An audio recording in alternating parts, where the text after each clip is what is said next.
Bonjour à toutes et tous, merci de nous rejoindre pour un JT quelque peu perturbé. La RTBF connaît en effet depuis ce matin un sérieux problème informatique qui nous empêche de vous proposer un journal totalement normal, mais nous allons quand même vous informer et nous allons faire une première étape à Paris avec ce moment important au procès des attentats puisque Salah Abdeslam doit être interrogé une seconde fois aujourd'hui et demain. Sa mère, sa sœur, son ancienne fiancée vont également être appelés à la barre. Nous allons d'ailleurs rejoindre Laurent Vandenberg devant la salle d'audience de la cour d'assises parisienne qui accueille donc ce procès. Alors Laurent, cette fois, les auditions visent à comprendre comment Abdeslam s'est radicalisé.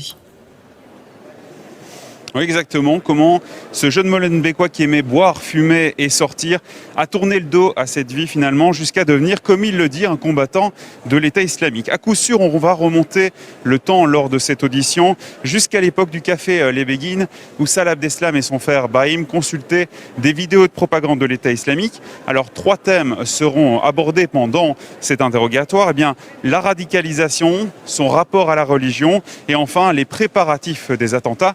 On se limitera là puisque les jours de l'attentat et le déroulé de l'attentat, ce sera pour un autre interrogatoire et sur ce point et sur le rôle que Salah Abdeslam a pu jouer. Que peut-on attendre de Salah Abdeslam cette fois-ci ? Salah Abdeslam, en fait, jusqu'à présent, s'est montré relativement coopérant puisqu'il accepte de répondre aux questions qui lui sont posées. C'était le cas lors du précédent interrogatoire. Mais clairement, il fixe ses limites. Il est dans le contrôle également. Il est poli, il répond aux questions de manière générale. Mais dès qu'elle touche à l'intime, finalement, il botte en touche. Il reste presque muet. Et c'est bien ça le problème, c'est que ces questions ici de radicalisation, de conviction, de religion, eh bien, c'est l'intime. Donc la posture de Salah Abdeslam est encore inconnu à ce stade. Ce que je peux vous dire, c'est que l'audience a débuté. Salah Abdeslam est présent et va répondre à ces questions. Et vous entendrez et écouterez cette audience évidemment tout au long de l'après-midi et on en reparlera dans notre JT de 19h30. Merci Laurent. 560 000 jours d'arriérés de congés dans les services pénitentiaires du pays. Le chiffre est interpellant. Il sort d'un audit réalisé par la Cour des comptes. Alors, le Covid n'aide pas, évidemment, mais cela permet de comprendre un petit peu mieux cette nouvelle grève de 24 heures lancée dans les prisons belges. Benjamin Braun, le personnel n'en peut plus. Il demande notamment une revalorisation salariale.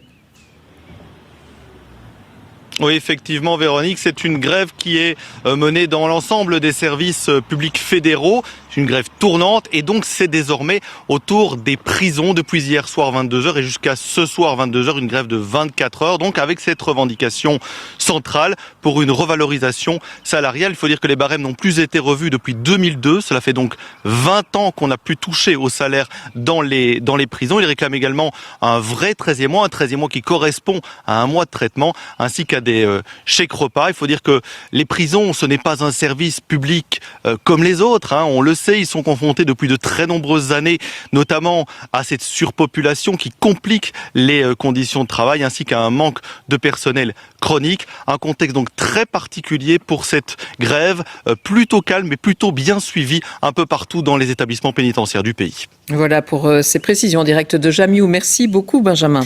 Un mot de sport avec les adieux au circuit de Juan Martín del Potro.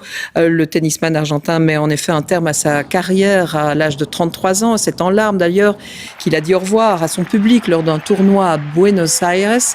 Del Potro, victime de nombreuses blessures tout au long de sa carrière et c'est pour cette raison qu'il a décidé de raccrocher. On va l'écouter lors de sa dernière conférence de presse. On ne va pas l'écouter d'ailleurs après sa dernière conférence de presse, puisque c'est la fin de ce JT. Nous sommes ravis d'avoir pu quand même vous informer, malgré tous les problèmes techniques que nous avons rencontrés ce matin.